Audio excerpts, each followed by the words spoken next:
So, you're working on a document, and suddenly you realize you made a mistake. We've all been there, right? Well, fear not. I'm here to tell you about a game-changing feature called revision history. It's like having a time machine for your document changes. With revision history, you can easily track and manage all the edits made to your document. No more confusion or endless scrolling through versions. Just click on File and then see Revision History, and voila! You'll see a detailed timeline of every change made. But wait, there's more.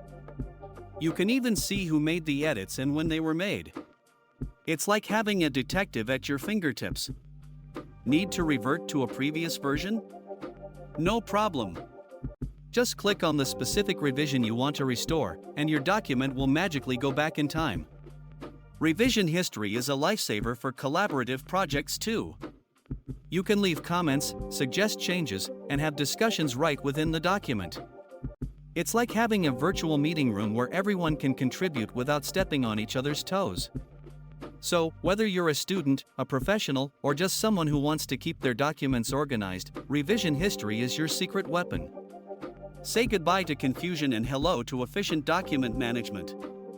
Trust me, once you start using it, you'll wonder how you ever lived without it. And that's it. Now go forth and conquer your document edits like a pro. Happy tracking and managing!